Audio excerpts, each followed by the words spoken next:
একজন সৈন্য ইমাম হুসাইনকে টার্গেট করে তীর নিক্ষেপ করে। এই তীরটা ইমাম হুসাইনের না লেগে ওই 6 মাসের ছোট্ট সন্তান আলী আসগরের কলিজার ভিতরে বেঁধে যায়। ছোট্ট সন্তান আলী আসগর বুক থেকে ফিঙ্কি দিয়ে রক্ত বের হয়, জিবলাটা বের করে দিয়েছে। ছোট্ট শিশু জীবনটা বের হয়ে গেল। মুসলিম বিন আকিলের দুইটা সন্তান, এক সন্তানের নাম ইব্রাহিম আর এক সন্তানের নাম মুহাম্মদ। এই দুইটা সন্তান যখন দেখতে পেল তাদের চোখের সামনে তার বাবাকে দুনিয়া থেকে বিদায় করে দিল, এই দুইটা সন্তান চোখের পানিতে বুক ঝরা ফেলে তারা ওই মসজিদ থেকে একটা দৌড় দিয়ে পালাইতে লাগলো।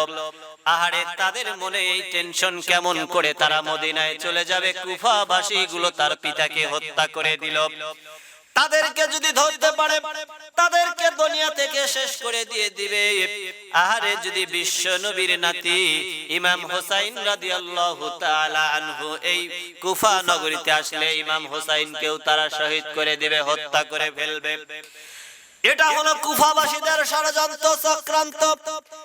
আমরা দুই ভাই বেঁচে থাকতে কোনোদিনও এইটা সম্ভব না। আমরা যেমন করে হোক ইমাম হুসাইনের কানে এই সংবাদ পৌঁছাইবো, যাতে করে ইমাম হুসাইন কুফা নগরীতে না আসে। ও বাজার, এই যে দুইটা পুত্র ইব্রাহিম এবং মুহাম্মদ, তারা দিনের ভিতরে বন জঙ্গলের ভিতরে লুকায়া থাকে, পলায়া থাকে, যাতে করে কুফার লোকজন এই দুইটা সন্তানকে না দেখে। যখন রাত্রি হয় দুই ভাই আবার মদিনার দিকে যাওয়া আরম্ভ করে দেয়। এইভাবে চলতে চলতে একদিন তারা দিনের ভিতরে তারা একটা খেজুর গাছের ভিতরে আশ্রয় গ্রহণ করে নেয়। ও বাজানের ভিতরে এদিন সৈন্যরা কুফা নগরীর ভিতরে ঘোষণা করে দিয়েছে, যদি মুসলিমের দুইটা পুত্র সন্তানকে তারা পুত্র সন্তান দুইটার যদি সংবাদ তারা দিতে পারে, সন্ধান তারা দিতে পারে, যে এই সন্ধান দিতে পারবে তাকে উপযুক্ত পুরস্কার দেওয়া হবে। আমার মুসলমান ভাইরা, এই ঘোষণা যখন দেওয়া হলো, কুফার প্রত্যেকটা মানুষ মুসলিমের দুইটা পুত্রকে খুঁজে বের করার জন্য তারা প্রস্তুতি নিয়ে নিল। এই সংবাদটা ইব্রাহিম এবং মুহাম্মাদের কানে চলে আসলো। এইবার ছোট ভাই বড় ভাইকে জড়িয়ে ধরে বলে, ভাই গো, কুফা নগরীর ভিতরে ঘোষণা হয়ে গেছে, যারা আমার তোমার সন্ধান দিতে পারবে তাদেরকে ইয়েজিদ বাহিনী পুরস্কার ঘোষণা করেছে। ইয়েজিদ বাহিনী তাদেরকে পুরস্কার দিবে। বড় ভাই একটা চিৎকার দিয়ে বলে, ছোট ভাই, আমরা মনে হয় আর মদিনাতে যেতে পারবো না। আমার আব্বাজানকে যেমন করে হত্যা করা হয়েছে, আমাদের দুই ভাইকেও মনে হয় এমন করে হত্যা করে ফেলবে। দুই ভাই আর এক ভাইকে জড়িয়ে ধরে খেজুর বাগানের ভিতরে কান্নাকাটি করে। ওই খেজুরের বাগান যার ছিলেন, এই খেজুরের বাগানের মালিক ছিলেন হারেস। হারেসের স্ত্রী সকালে যখন খেজুরের বাগানের দিকে যায়, হারেসের স্ত্রী লক্ষ্য করে দেখে তাদের সে সুন্দর দুইটা ফুটফুটে সন্তান খেজুরের বাগানের ভিতরে কান্নাকাটি করে। আহারে, হারেসের স্ত্রী যখন সন্তানদের কাছে যায়, এইবার বড় ভাই ছোট ভাইকে বলে, ও ভাই, দেখ, আমাদের আর বাঁচার কোনো উপায় নাই। এই যে কুফাবাসী আমাদের খবর পেয়ে গেছে, কুফাবাসীর মহিলা দেখ আমাদেরকে দেখে ফেলেছে। এইবার যখন হারেসের স্ত্রী দুইটা ফুটফুটে সন্তানকে দেখিল, এত সুন্দর চেহারা তাদের ছিল, তাদের সে সুন্দর চেহারা। এই সুন্দর চেহারা দেখে হারেসের স্ত্রীর মনে মায়া লেগে গেছে। যেহেতু মহিলাদের মনে একটু মায়া বেশি, হারেসের স্ত্রী দুইটা সন্তানের কাছে গিয়ে বলে, ছোট্ট দুইটা সন্তান, তোমাদের বাড়ি কোথায়? তোমাদের তো চিনলাম না। কুফা নগরীর সন্তান তো এত সুন্দর হবে না। এইবার দুইটা সন্তান কান্না বিজড়িত কণ্ঠে বলে, ও মা তুমি কে? তোমাকে আমরা চিনি না, আমরা হলাম মদিনার সন্তান, এই কুফা নগরীতে এসেছিলাম আব্বার সাথে, কিন্তু এই কুফাবাসীরা ইয়েজিদ সৈন্য আমার আব্বাকে মসজিদের ভিতরে জবাই করে দুনিয়া থেকে বিদায় করে দিয়েছে। আমরা এখন পলায়ে রয়েছি, আমরা এখন মদিনার দিকে যাব। আমরা ইমাম হোসাইনকে বলবো যাতে করে ইমাম হোসাইন এই কুফা নগরীতে না আসে। আমার বন্ধুগণ, গভীর মনোযোগ দিয়ে কথাগুলো শুনতে হবে।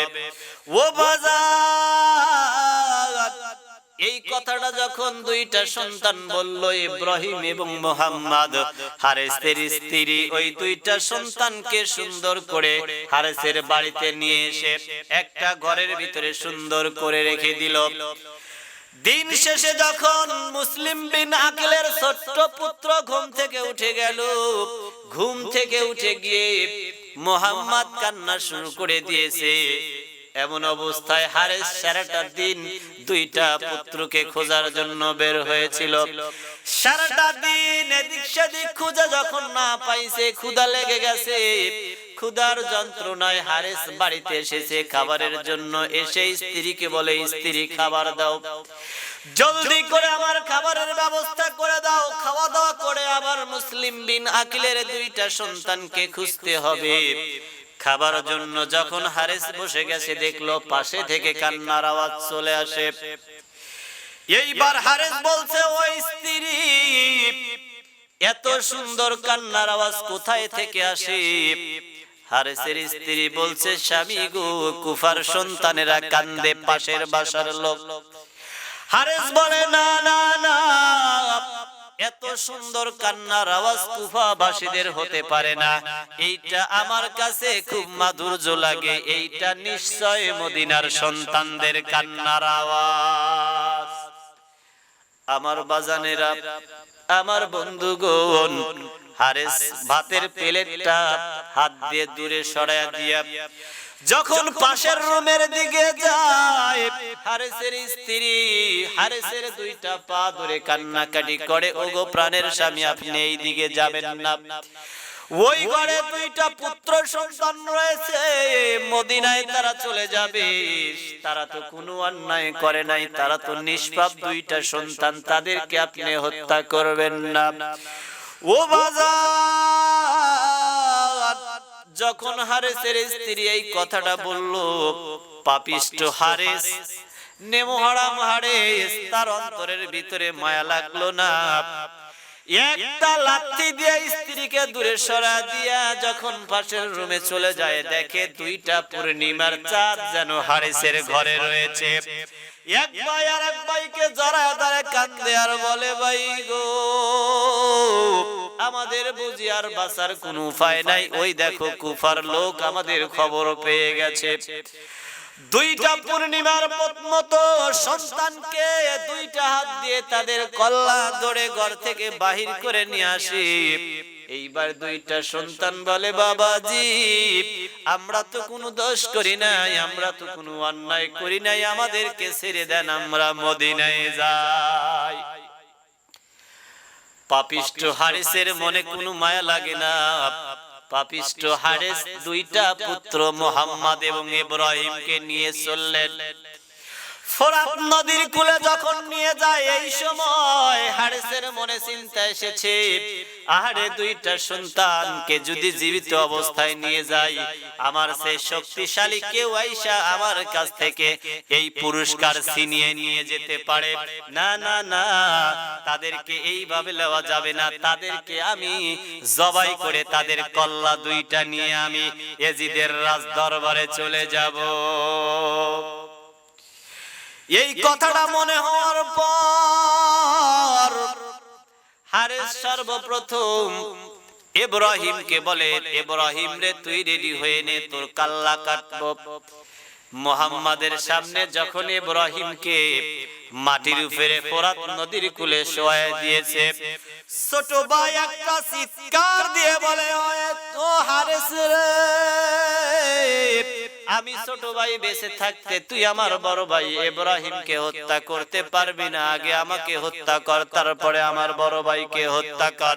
এইভাবে পাশাপাশি করতে করতে পাপিষ্ঠ হারেস দুই ভাইকে তরবারির দ্বারা দুনিয়া থেকে শেষ করে দিয়ে দেয়।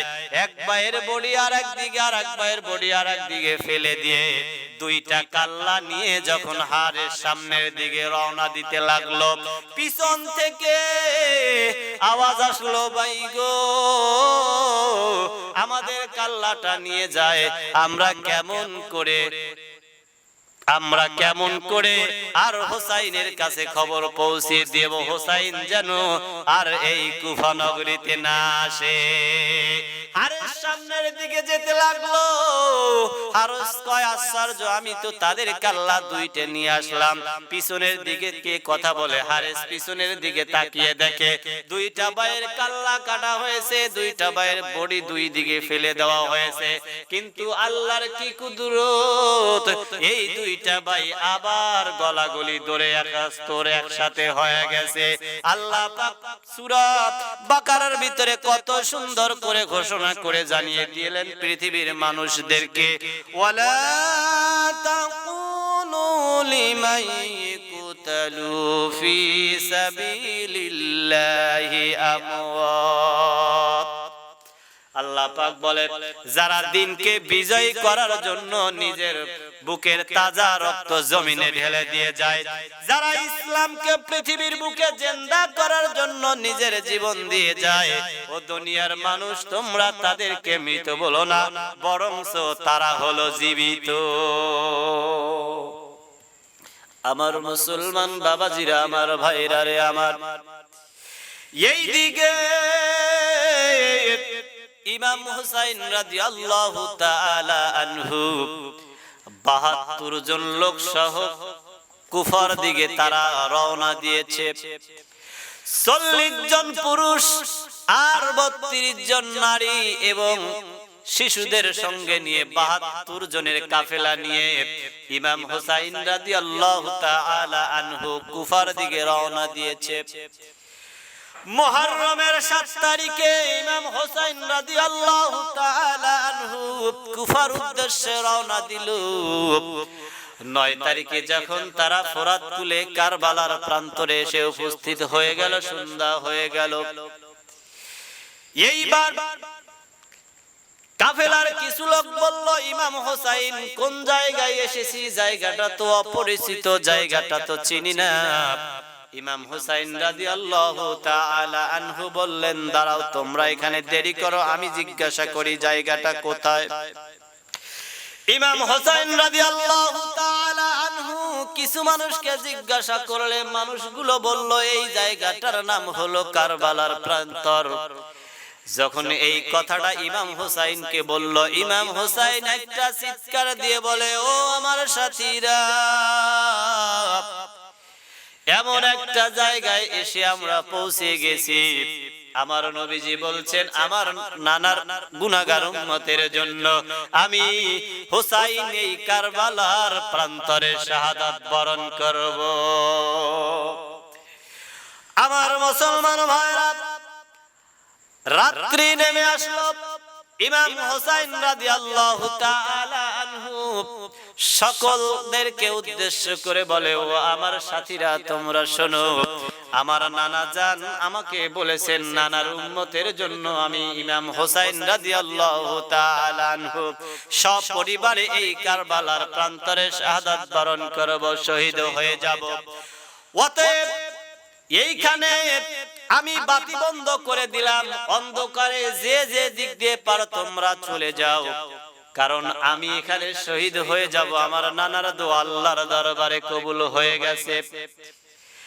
৭২ জন সাথী সঙ্গী ছিল, সবাই বলল, ও হুসাইন, আজকে যদি আমরা পালিয়ে যাই, হয়তো আজকে আমরা এখান থেকে পালিয়ে যায় দুনিয়াতে কিছুদিন থাকতে পারবো, কিন্তু যেই দিন হাসরের ময়দান কায়েম হয়ে যাবে, ওই দিন কেমন করে আমরা নবীজির সামনে উপস্থিত হব?